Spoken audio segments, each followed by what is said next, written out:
Good afternoon, Patriots. This is Praying Medic, and this is my latest Q update. It is Friday, June 15th, and this is my update on the much anticipated Inspector General report. For those of you who are keeping track at home, Q posts can still be found on qanon.pub and a number of other places. My theme for this video is release the full IG report unredacted. So let's dive into this. The Inspector General report can be found on the justice.gov website. It's pretty easy to find. I have a link to it here on my Twitter page. I've looked at it. I have not read the entire thing yet. Right now I am kind of just giving an overview of some early observations, and I'm going to give you some observations from some other people that I think are very important players in this whole thing. So one thing to keep in mind is that since the report deals with the FBI and the DOJ's handling of the Clinton email investigation in advance of the 2016 election, because it's related to the election, Jeff Sessions is recused from the entire matter. DOJ management of the Inspector General's report is being done by Rod Rosenstein. So Sessions is really out of the picture. Rosenstein appeared at a Gang of Eight meeting on the Hill yesterday and did not take any questions from the public. Chris Wray held a news press conference yesterday, just gave an overview of what he took away from the Inspector General's report. A lot of people are pretty angry at Chris Wray's response. I'm not going to include his press conference in this video. Number one, don't want to get copyright strikes. Number two, I can just give you a 30-second summary. Chris Wray is in charge of the FBI, and as the director, his role is maintaining morale inside the FBI. He has to provide cover, he has to provide protection and support for the FBI agents. You have to understand that.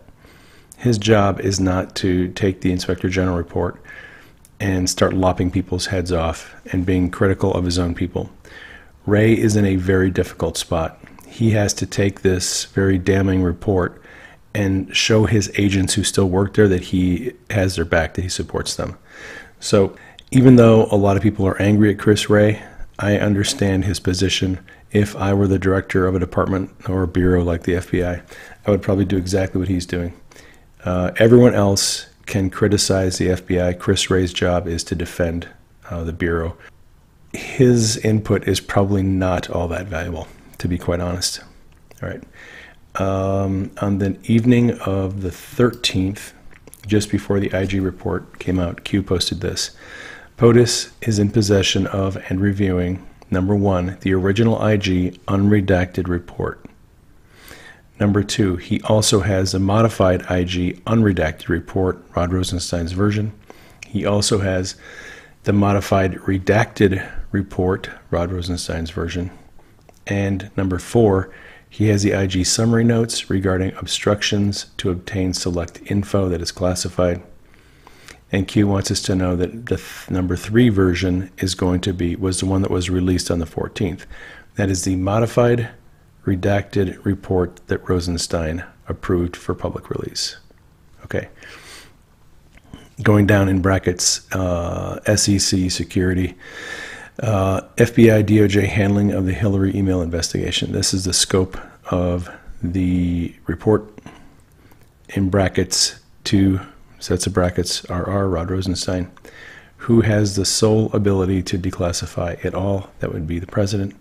Did you witness the stage being set today? This is on the 13th.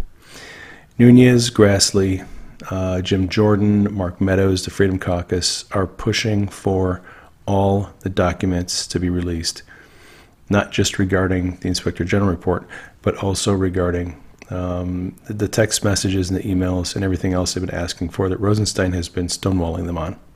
Q says Rosenstein is a central figure within those documents. He is personally involved. He has a known conflict, and if that is ever brought to light, there's going to be immediate impeachment, resignation, or termination.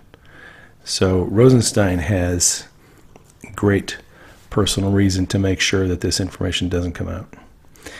Q says, be loud, be heard, fight for the truth. Q. And let's move on to this part. I've just skimmed through the report, and I picked out some things that I noted that I think are relevant. This is on page 6. And it talks about what is not included in the report. Included is a non-public classified appendix which discusses highly classified information relevant to the mid-year investigation. The mid-year investigation was the FBI's internal term for the Clinton email investigation. That's Appendix 1. There's a non-public law enforcement sensitive appendix containing the complete unmodified version of Chapter 13. That's Appendix 2. And then it says we're providing copies of our unclassified and the classified appendix to Congress, and we are publicly releasing our report with these appendices. We're also providing copies of our unclassified report to the Office of Special Counsel for its consideration. I looked through it, and when I got to the end and all the attachments and appendixes, there are two things that are obvious. There's a classified appendix that we don't have access to, and there's a law enforcement sensitive appendix that we also don't have access to. And this also says that there are two versions of Chapter 13, which is in the recommendations and conclusions. Part of that chapter has been is classified, and we don't have access to that.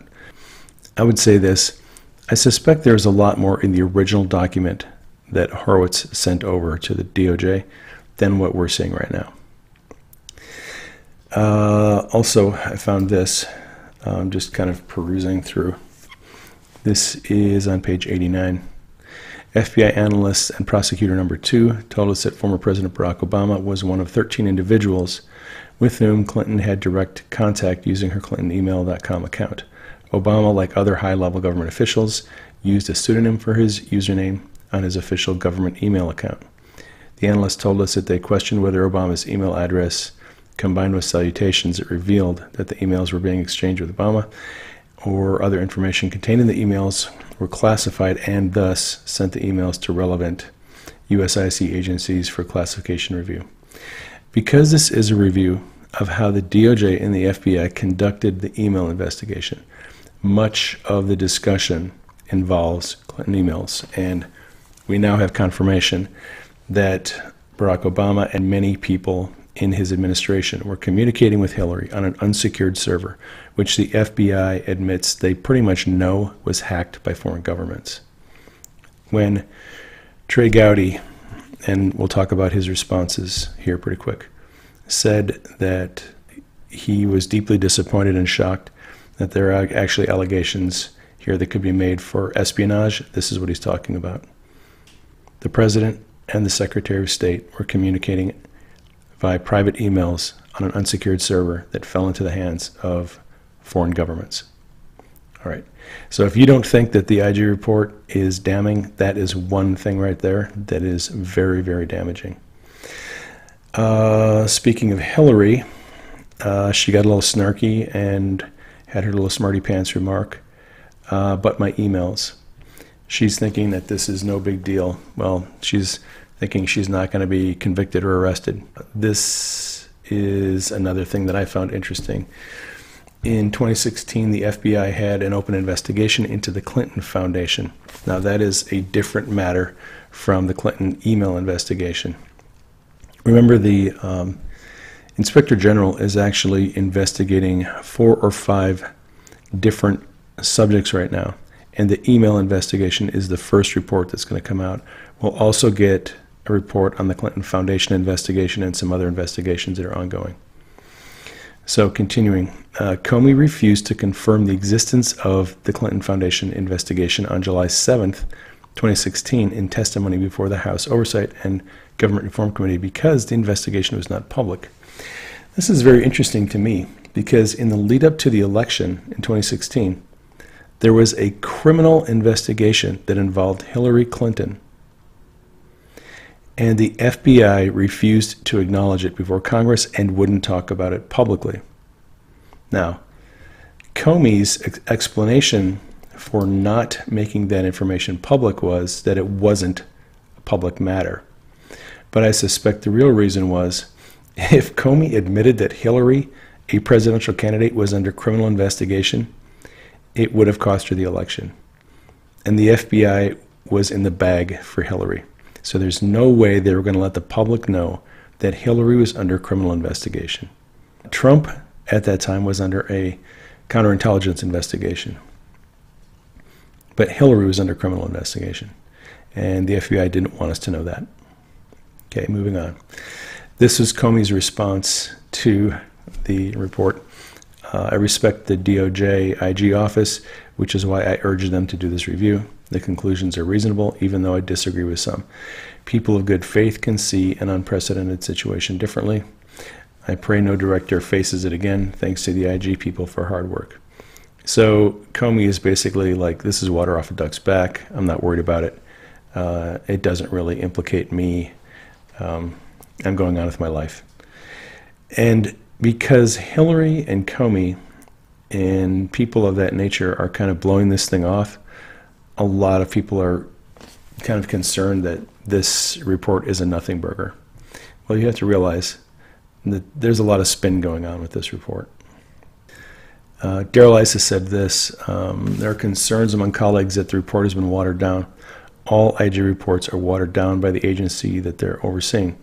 They're allowed to make constructive and even convincing or unconvincing arguments to change the words.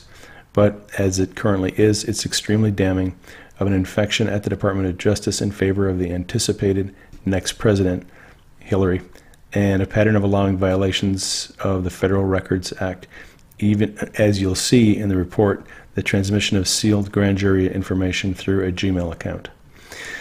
So Issa is saying, yeah, all Inspector General reports are watered down because this thing went to the FBI and the DOJ. They were allowed to rebut findings.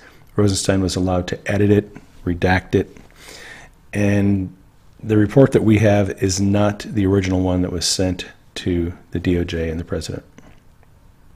Trey Gowdy said this, I'm alarmed, angered, and deeply disappointed by the Inspector General's findings of numerous failures by the DOJ and FBI in investigating a potential Espionage Act violation by former Secretary of State Hillary Clinton. Two things worth noting here. Gowdy is, number one, accusing Hillary of espionage, and number two, of the DOJ and FBI inadequately investigating that charge. A couple of weeks ago, Gowdy was making statements about Comey and the FBI that were very glowing, and he was defending them. I suspected at that time that Gowdy was acting, that he knew this report was going to hit the FBI and DOJ hard, and he had nothing to gain at that time by criticizing them. I think that Gowdy said those statements back then so that once the report came out, he could make statements that might be taken seriously by some people. Sundance, the Last Refuge, noted that Strzok has been referred to U.S. Attorney Huber for possible prosecution. And this is a post by Q from the morning of the 14th. He reposted a tweet by the president, and the tweet was from June 5th. So the president tweeted out, "What is taking so long with the Inspector General's report on crooked Hillary and slippery James Comey? Numerous delays. Hope the report is not being changed and made weaker. There are so many horrible things to tell. The public has a right to know. Transparency." So the president here was alluding to a couple of things. Number one, the IG report was delayed. We had been told it was going to come out in May, and it took about a month longer for the report to come out than when we were initially told. The president is signaling to us, hey, why is the report being delayed a month? We were told it was going to come out in May. Why is it mid-June? President is suggesting that the report is being changed and made weaker by Rosenstein before it's made public. So that is a clear hint by the president that something is going on that we need to be concerned about. As we continue along on my thread here, there are various opinions that people have about the report. I think some people's opinions are more valuable than others. And the people whose opinions I think are the most important are insiders in D.C., people in Congress and the president who know about the DOJ. They know what information they've been trying to get at. They know what Rosenstein has been doing. I think their comments are the most important on this whole conversation. So people ask me, what do you think about the IG report? It doesn't really matter what I think about the IG report. What matters is what people like Devin Nunes, Mark Meadows, Jim Jordan, Ron DeSantis, and those people who have been fighting with the DOJ for the last couple of years, their opinions on this Inspector General report are the ones that matter most.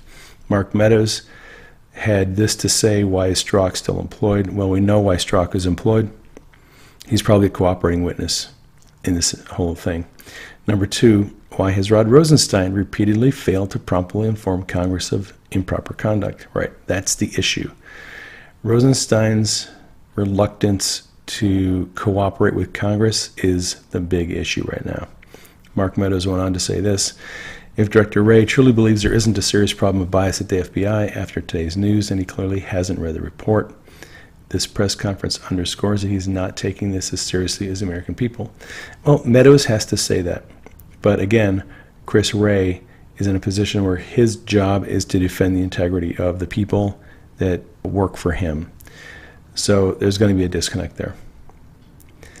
Meadows is sponsoring a resolution to make the DOJ turn over all drafts of the IG report and other documents related to DOJ investigations. This is an article from Fox News, and this, I believe, is the one that Q was referring to when he said, has the stage been set? This is a request from Mark Meadows, Jim Jordan, asking for the DOJ and the FBI to hand over all the documents that they've been requesting. The resolution by Jordan and Meadows is interesting. This is part of the article. It's unlikely that the House will actually consider this resolution, and this was a resolution that is potentially could be voted on.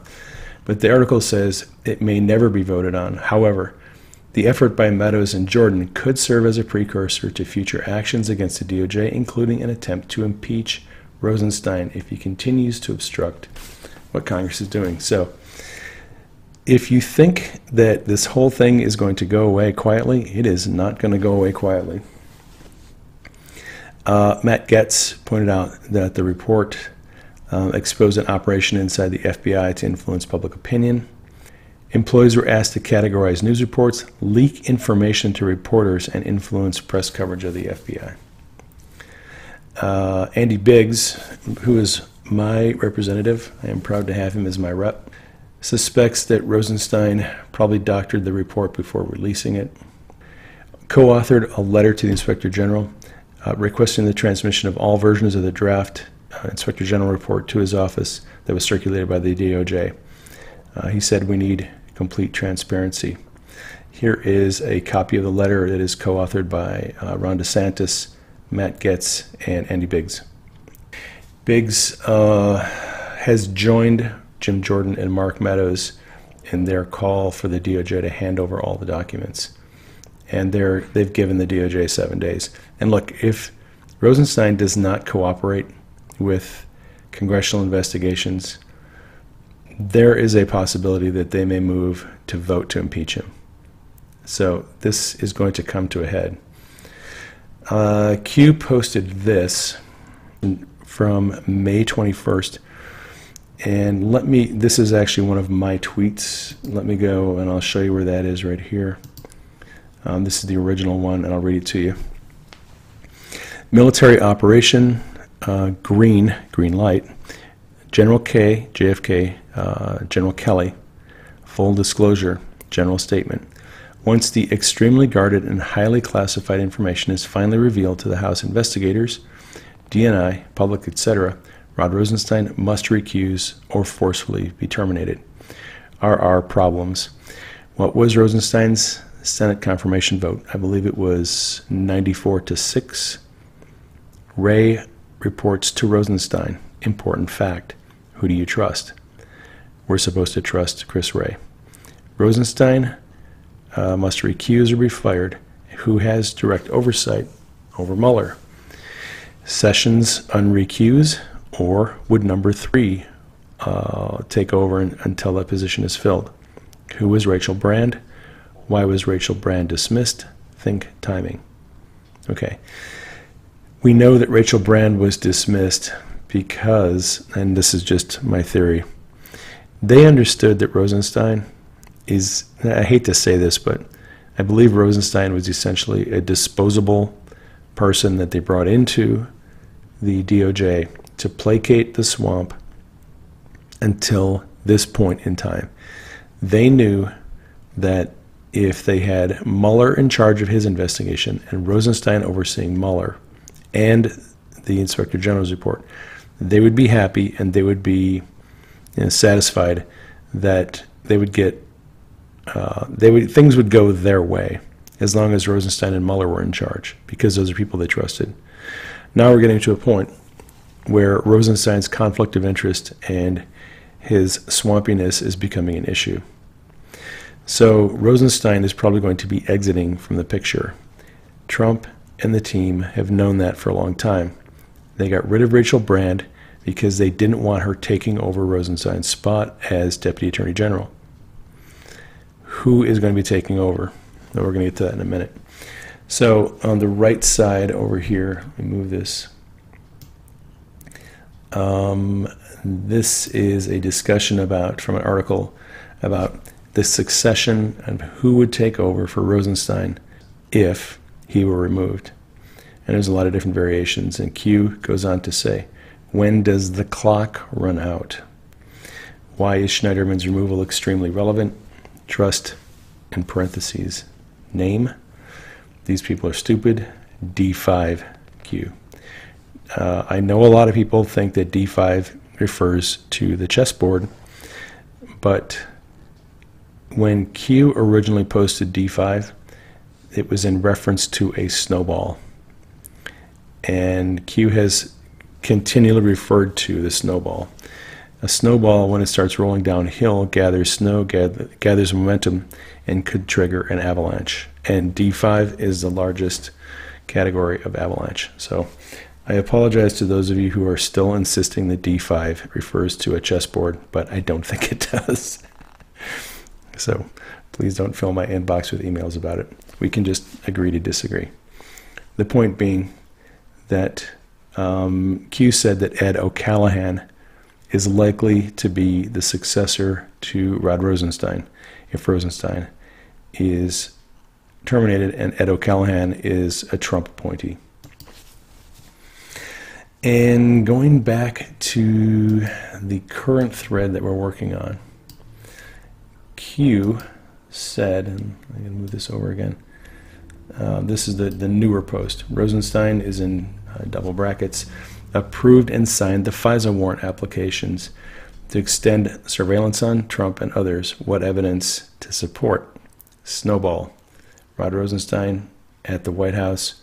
Why was Rachel Brand removed? Critical thinking, Q. All right. Like I said, my assessment is that Rachel Brand was removed so that someone like Ed O'Callaghan and a Trump appointee could take over if and when Rosenstein is removed. The other option is that Trey Gowdy could be appointed if he could get through Senate confirmation. I don't know if that's actually going to happen, but Q has asked in the past, what role could TG be stepping into? So we have yet to see what role that is going to be. Rising Serpent does a lot of Twitter threads and has never quoted Q, but he posted this today. I've never quoted Q before, but there's a first time for everything. Read Q's posts. What is conspicuously missing from the IG report release? Trump is uncharacteristically quiet.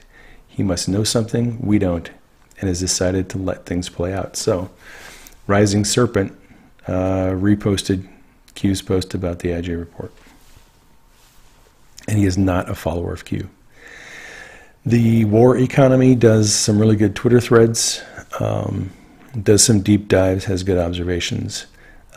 If you're interested in learning more and getting some observations, that is a good thread to follow. Tracy Beans did a report with the Hagman report yesterday. That was a live report.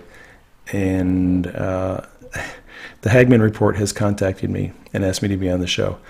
If you guys are listening, I would like to be on your show. I'm just insanely busy right now, just trying to keep up with Q posts and doing my own videos.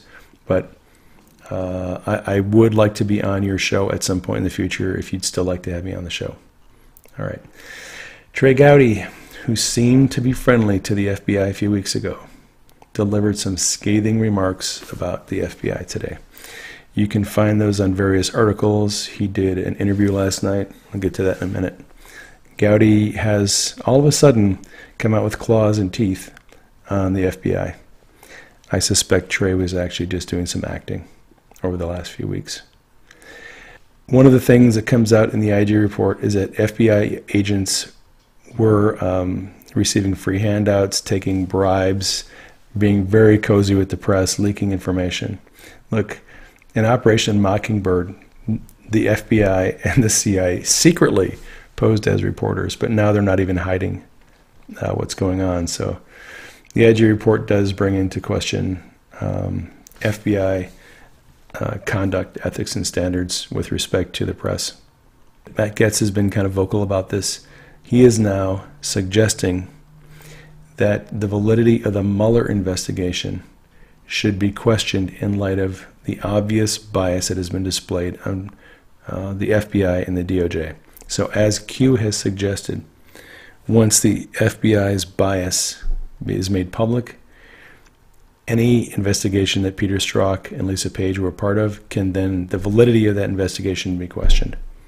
And that's where this is probably going. Q has suggested the Mueller investigation will eventually be shut down because of this. This is interesting. Q posted the other night a picture of two people inside a vehicle with a screen here. And one of them is looking at his cell phone.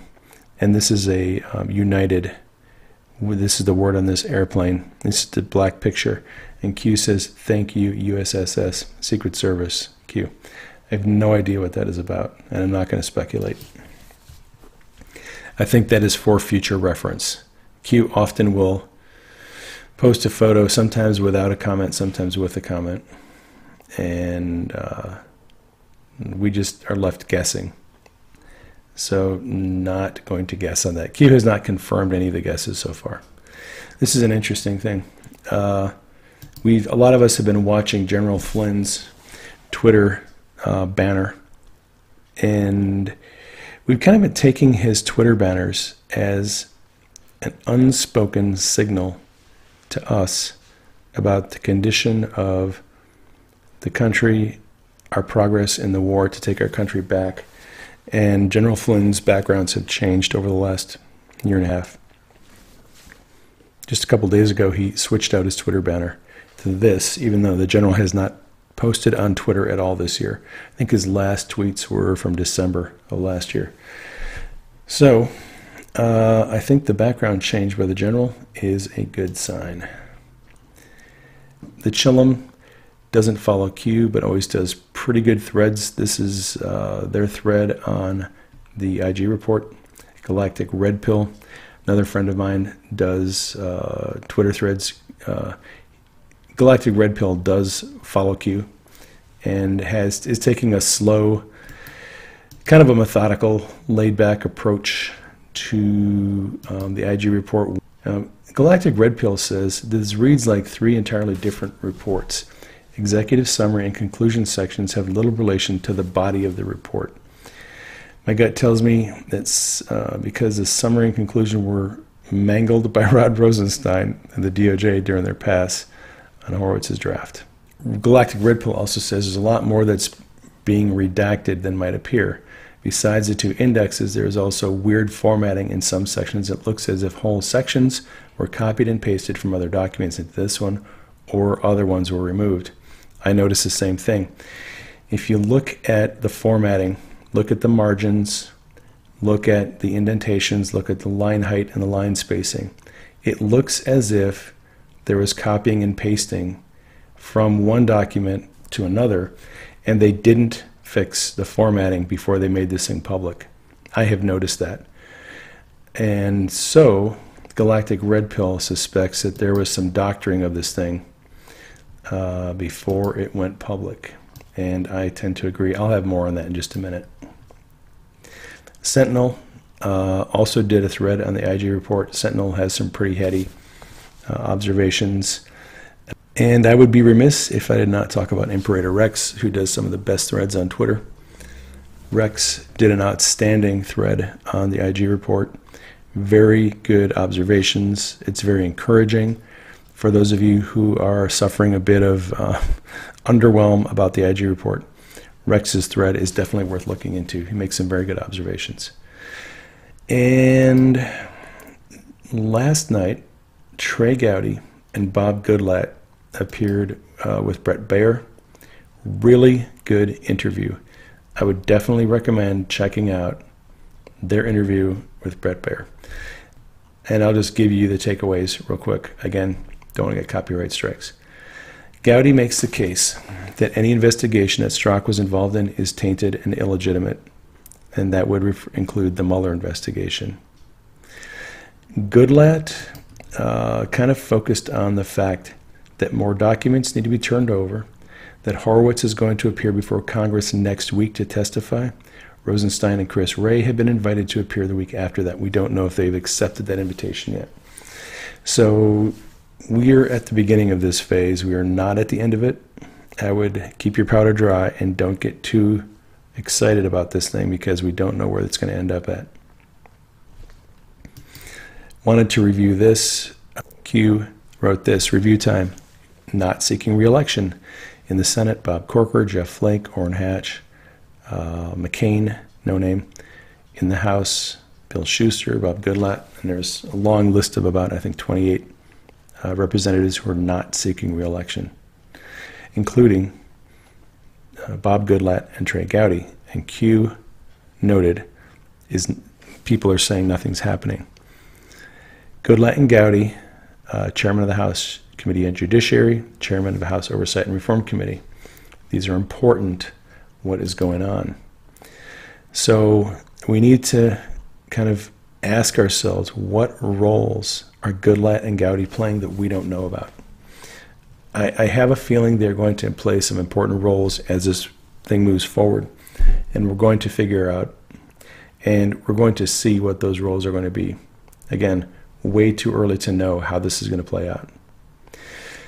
Okay, for the Q followers who are wondering about the redactions, before you say that Q lied to us and there aren't any redactions, sit tight.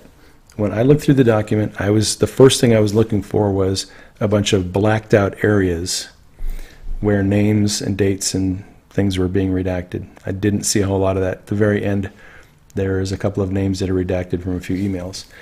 If you are looking for that, you're maybe looking for the wrong thing. So the definition of the word redact is to edit text for publication. Okay. If you are expecting that this is what a redaction means, you may be in for some disappointment. That when Q said it's going to be heavily redacted document, I was thinking, okay, this doesn't make sense to me because I've read a lot of IG reports. I'm following this account on Twitter that is the Collective Inspectors General Twitter account, and I do periodically read these reports when they come out. I've never seen an IG report that has this type of redaction where names and things are blocked out in black. So if you're expecting that, you're probably looking for the wrong thing. To redact something is simply to edit it, usually to remove it. I know a little bit about editing. I hire editors. They do good work. We send our manuscripts back and forth. We redact paragraphs. We add paragraphs. We do a lot of changing of the text. And a lot of that involves changing formatting. The funny thing about good editing and proper formatting is that you'd never guess by reading one of my books that 6 months of redactions and editing occurred before it was published. I do a lot of redacting and adding to my blog posts. Sometimes I will do 100 revisions on a blog post before I publish it. No joke. I do a lot of editing and reworking my blog posts before I publish them. The key to good writing is to make it look like there were no edits and no redactions, like it just flows out very smoothly, as if you just wrote it all as one continuous piece of work, that you didn't spend 3 days, 3 weeks, or 3 months editing it. So I would ask you to look again at the IG report, look at the line spacing, the margins, the fonts, the line height, the spaces between paragraphs, the indentations, the overall flow. And if you do that, you're going to look at that with a different set of eyes, and you're probably going to see that this thing was edited or redacted in many different places. They did their best to hide the redactions, but I can promise you the IG report that we are now reading is not the one that Horowitz submitted to the DOJ. And that is why we are asking the president to declassify and make public the full unredacted IG report. Cheryl Atkinson wrote a nice article about this culture of redaction in the DC and the intelligence community.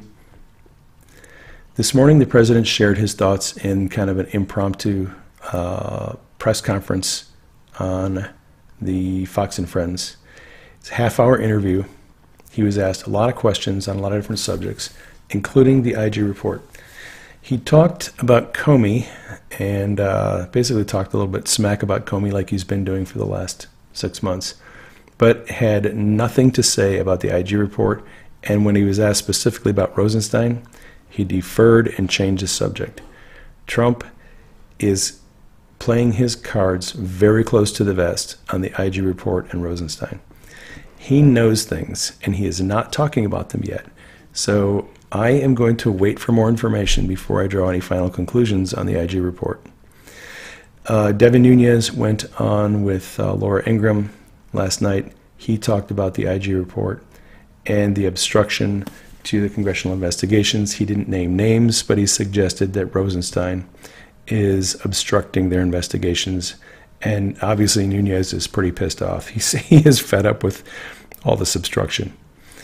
So all of these people are all essentially saying the same thing, that we're not getting the whole story, that all the information has not been brought forward, and more of it needs to come out. Jeff Sessions did issue a statement on the IG report. What I would draw your attention to is he said, "I'd like to thank the Inspector General for his tireless and thorough work on the matter. This has been a prolonged and painful process for the Department and the FBI, but this is not the end of the process. United States Attorney John Huber continues his work in cooperation with the Inspector General to review certain prosecutorial and investigative determinations made by the Department in 2016 and 2017. Those are ongoing investigations. He has reviewed this report, and based on his findings and his own investigation, he'll provide recommendations as to whether any matter not currently under investigation should be opened, whether any matters currently under investigation require more resources, or whether any matters merit the appointment of a special counsel, or whether they should be prosecuted." Sessions is basically saying this is not the end of the story. There are more investigations going on. I think it's wise and prudent for us to sit tight and wait for more information to come out before we make any final conclusions on the IG report. Don't have a whole lot more to say right now. Q has not posted anything else this morning. And with that, I'm going to bring this video to a close. So be encouraged, Patriots. Keep us in prayer. Keep Q and the team in prayer. Keep the president in prayer. Thank you for your support. Thank you for sharing this on social media. That is all I have for you on this update. This is Prairie Medic signing off. I will catch you on the next broadcast.